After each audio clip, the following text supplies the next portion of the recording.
लोकसभा चुनाव में आकाश आनंद को पार्टी का उत्तराधिकारी बनाकर मायावती ने सबको चौंका दिया था।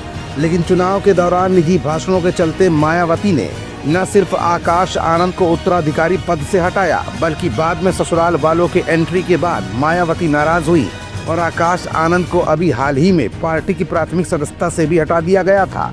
ऐसे में एक बार फिर 14 अप्रैल यानी बाबा भीमराव अंबेडकर की जयंती के दिन ऐसा क्या हुआ जो माया या यूं कहें कि बहुजन समाज पार्टी के लिए एक अनोखा दिन बन गया।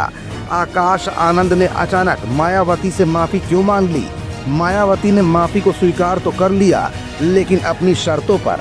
आखिरकार मायावती बार बार आकाश आनंद को कभी बाहर तो कभी पार्टी के अंदर क्यों जगह दे रही हैं? कहीं इस कंफ्यूजन को जानबूझकर तो अंजाम नहीं दिया जा रहा है? ये कुछ ऐसे सवाल है जिनका जवाब अपनी आज की इस रिपोर्ट में हम आपको दिखाएंगे भी और बताएंगे भी। दरअसल मायावती और आकाश आनंद के बीच जो सोशल मीडिया अकाउंट एक्स पर बातचीत हुई, वो बातचीत तो हम बाद में दिखाएंगे, लेकिन पहले आप ये जान लीजिए कि आखिरकार मायावती से आकाश आनंद ने सार्वजनिक रूप से माफ़ी मांग ली है और पार्टी में वापसी की अपील भी की है। आकाश आनंद ने अपने सोशल मीडिया अकाउंट एक्स पर एक के बाद एक चार ट्वीट कर माया से सार्वजनिक माफ़ी मांगी है।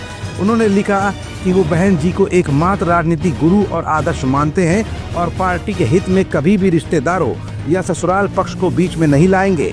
आकाश आनंद ने अपनी पुरानी गलतियों को स्वीकार करते हुए माफ़ी मांग ली है और अपील की है कि उन्हें दोबारा पार्टी में काम करने का मौका दिया जाए। उन्होंने ये भी वादा किया कि अब किसी भी राजनीतिक निर्णय में वो अपने निजी रिश्तों या सलाहकारों की कोई भूमिका नहीं होने देंगे। जवाब में मायावती ने भी ट्वीट किया, लेकिन इन 4 ट्वीट्स में सबसे अहम ट्वीट था कि मायावती ने अपना असली रूप अपने दूसरे ट्वीट में दिखाया। मायावती ने भले ही आकाश आनंद को क्षमा कर दिया, लेकिन साथ साथ ये अल्टीमेटम भी दिया जो ये बयां कर रहा है कि माया को अब किसी की ज़रूरत नहीं है, माया अकेले ही काफ़ी हैं। माया अपने दूसरे ट्वीट के दौरान लिखती हैं, वैसे मैं अभी स्वस्थ हूँ और जब तक पूरी तरह से स्वस्थ रहूँगी, मान्यवर श्री कांशीराम जी की तरह पार्टी व मूवमेंट के लिए पूरे जी जान से व पूरी तन्मयता से समर्पित रहकर कार्य करती रहूंगी। ऐसे में मेरे उत्तराधिकारी बनाने का कोई प्रश्न ही नहीं उठता। मैं अपने निर्णय पर अटल हूँ, अटल रहूंगी। दरअसल मायावती ने अपने सोशल मीडिया अकाउंट एक्स पर जो लिखा, उसके जरिए माया ने अपने दलित वोटर, बहुजन समाज पार्टी के कार्यकर्ताओं और आम जनमानस को ये संदेश देने की कोशिश की है कि भले ही मैंने अपने भतीजे आकाश आनंद को माफ़ कर दिया, लेकिन पार्टी की कमान अब मायावती ही अपने हाथ में रखेंगी। मतलब साफ है कि जहां मायावती ने एक बार फिर आकाश आनंद को अपनी पार्टी में आने के लिए हरा सिग्नल तो दे दिया, लेकिन रिस्ट्रिक्शन लगाकर। साथ साथ अपने चौथे ट्वीट में मायावती ने यह भी दर्शा दिया कि भले ही आकाश आनंद को माफ़ कर दिया गया है, लेकिन उनके ससुर अशोक सिद्धार्थ की गलतियों को माफ़ नहीं किया जाएगा, क्योंकि उन्होंने गुटबाजी को अंजाम दिया था। फिलहाल 14 अप्रैल की तारीख को चुनने का असली कारण भी अब जान लीजिए।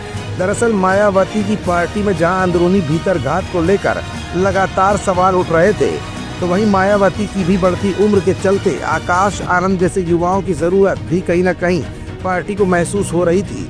शायद यही वजह है कि 14 अप्रैल की तारीख चुनकर मायावती ने बाबा साहेब भीमराव अंबेडकर की जयंती के दिन ये संदेश भी देने की कोशिश की है कि माया का दिल तो बड़ा है, लेकिन माया खुद भी सक्षम है और पार्टी व मूवमेंट में जो भी गलती करेगा उसे बख्शा नहीं जाएगा, चाहे वो खास से खास रिश्तेदार ही क्यों ना हो। वरना मायावती ने अपने सोशल मीडिया अकाउंट और आकाश आनंद ने जिस तरह से अपने एक्स अकाउंट पर अपना दर्द बयां किया है, वो सब कुछ सामने मिलकर भी कंप्रोमाइज में बदल सकता था और फिर कॉन्फ्रेंस कर इस बात की भी घोषणा की जा सकती थी कि आकाश आनंद को पार्टी में ले लिया गया है।